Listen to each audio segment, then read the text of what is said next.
İlk köç şəhərin özünə bu kompleks olacaq, düzdürmü? Bəli, 1268 ailənin köçməsi nəzərdə tutulur. Bu binaların hər birində 6 blokdur. Tam təmir olunubdur bütün Bəli, mənzillər. bəli. Ümumilikdə 11 məhəllədir. Hər bir məhəllənin girəcəyində yeraltı qaraj var. Mərkəzi istilik sistemi fəaliyyət göstərəcək. Ağdamda ev almaq istəyirsə gəlib ala biləcək.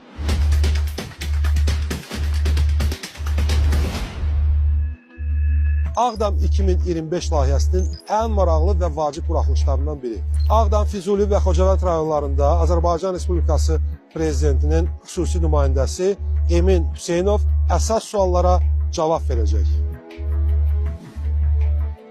Eməm, çox sağ olun ki, vaxt tapdınız. Siz sağ olun, xoş gəlmişsiniz Ağdama. İlk köç şəhərin özünə məhz bu kompleks olacaq, düzdürmü? Bəli, bu ikinci yaşayış kompleksidir. Ağdam şəhərində ümumilikdə 66 binadır, onun 60-ı yaşayış binasıdır, 6-sı qeyri-yaşayış binasıdır və təxminən 1268 ailənin köçməsi nəzərdə tutulur. Gördüyünüz kimi tamamlama işləri yekunlaşmaq üzrədir. İnşallah biz ümid edirik ki, noyabr ayında artıq köçə tam hazır olacaq. Emin Hüseynovla söhbət etdiyimiz məkanda işlər dayanmır.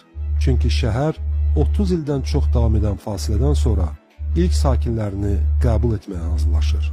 Ona görə də tamamlanma işləri sürətlə gedir. Burada neçə otaqlı evdəyik biz? Biz hal-hazırda 3 otaqlı evdəyik. Bu binada da həm 1 otaqlı, həm 2 otaqlı, həm 3 otaqlı. Hər bir binada bunlar var.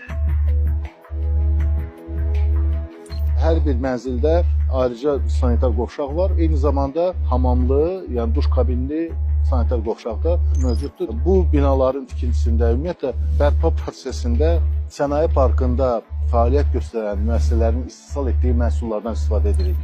Bax, bu gördüyünüz mərcərlər bu sənaye parkında istehsal olunur.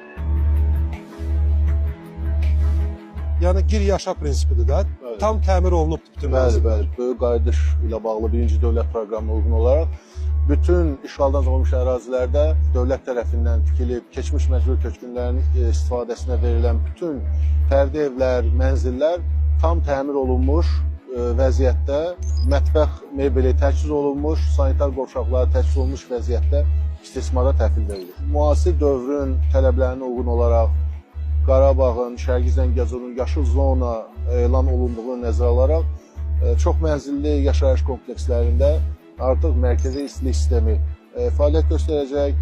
Bu qazla olacaq.